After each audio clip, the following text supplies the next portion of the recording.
We hear the Christmas angels, the great glad tidings tell. O come to us, abide with us, our Lord Emmanuel. You may be seated.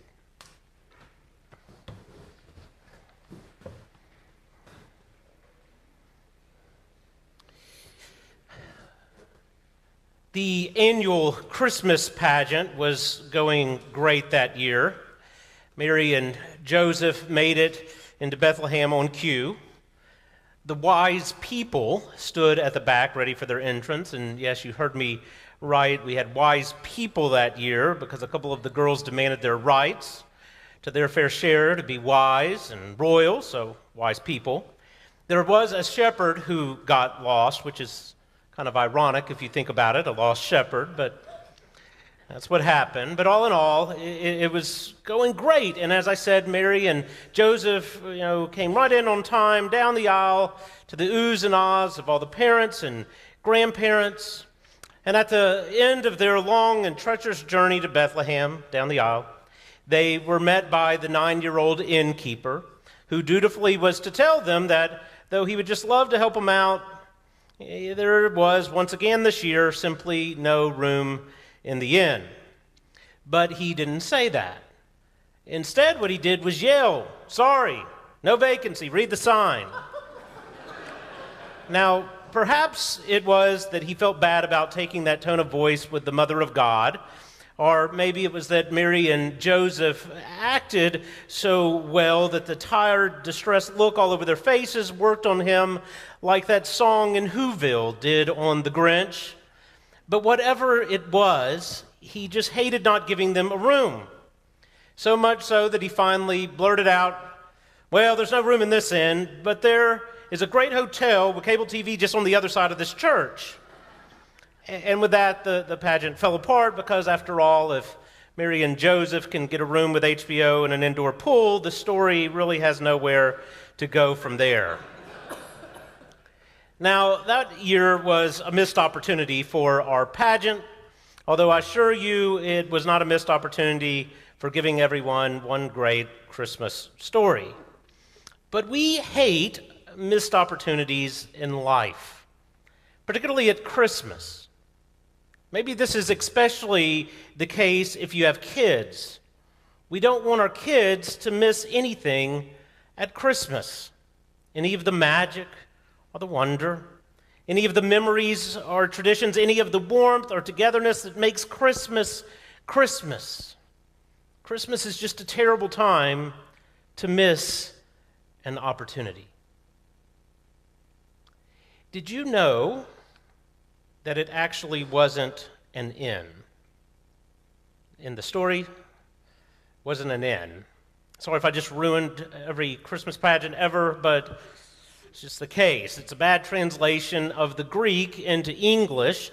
The Greek word for the room in which there was no space for Mary and Joseph is kataluma, which basically translates a guest area. It's like a multi-purpose room in a family home. A kataluma, or a living room, was for cooking during the day and sitting together in at night, and yes, for out-of-town guests when they came to visit. So there was no room in the kataluma, the living room, on that very first Christmas. So this is not a story about the Hotel Roanoke being full. It's more like your Aunt Ruth turning you out, which actually is probably too harsh for what was happening, but at a minimum, it's a story about a family being so filled with other guests that they had to give Mary and Joseph the next best space, the stable where they house their animals at night. Now, I don't know how this insight changes the story for you at all, if it does, but at a minimum, it should tell you that by all rights, Mary and Joseph belonged in that kataluma, where they were clearly visiting family, probably extended family, but still family, and yet this family space was so full of other things that they had to send them out to the stable.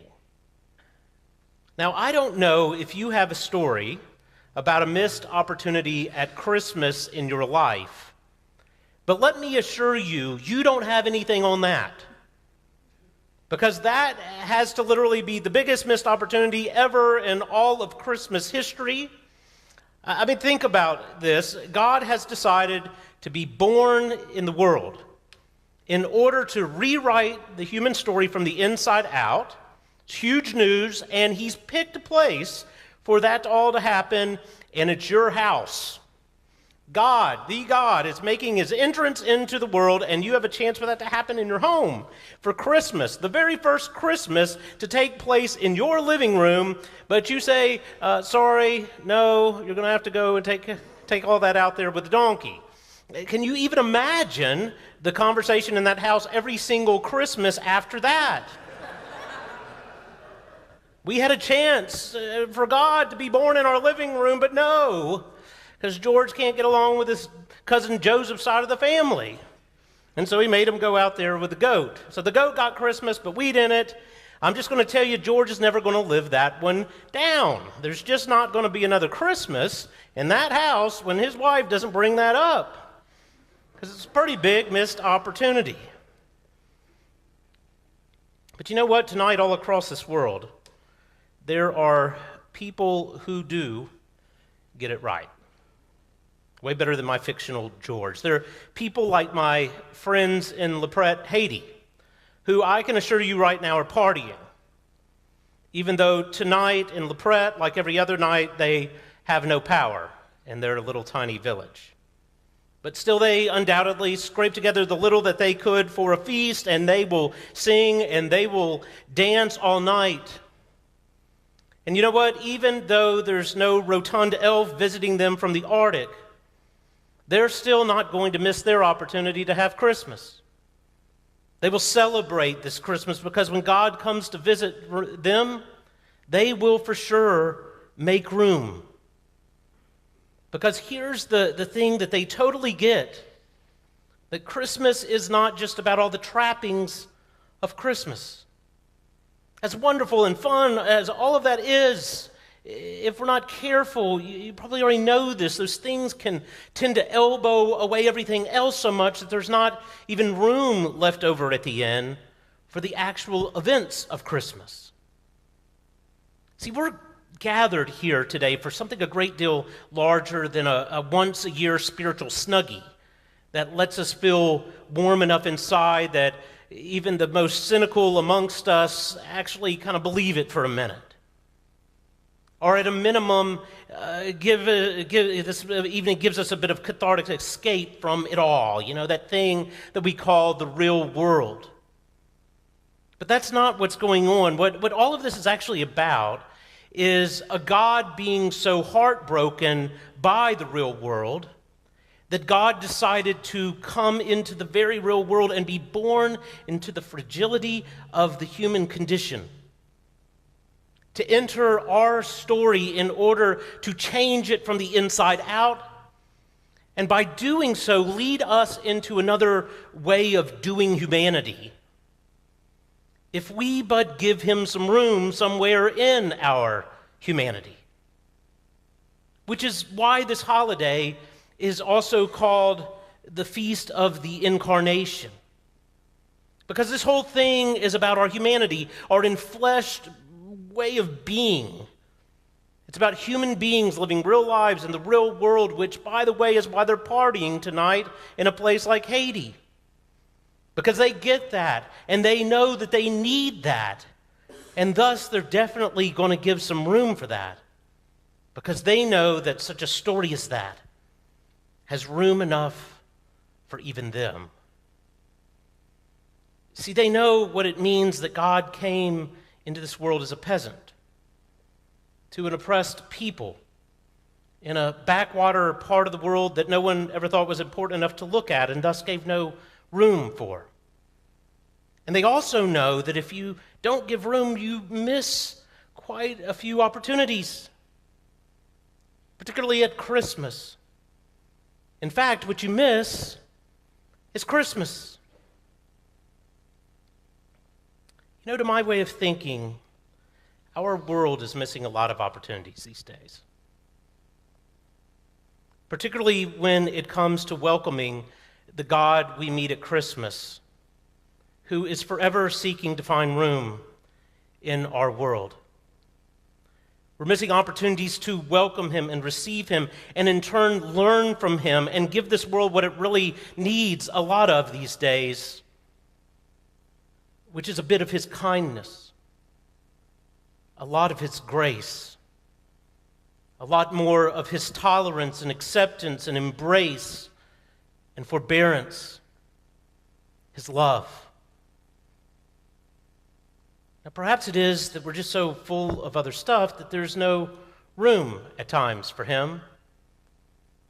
But as my mama always told me as a child, Eric, don't jump over quarters to go snatch up a bunch of pennies.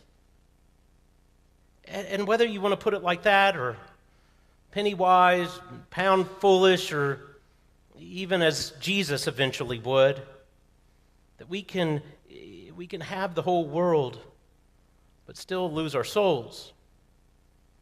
The message is still the same. Don't live lives that are so full that there's no longer room enough for what our lives need to be filled with most. Don't miss life's biggest opportunities. And a good start starts tonight.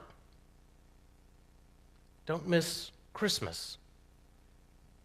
For believe it or not, and it's not just a one night a year thing, Jesus actually wants to find space in your real life, lived in your real world, as it really is, in order to rewrite your story into so much beautiful more, which is quite the opportunity.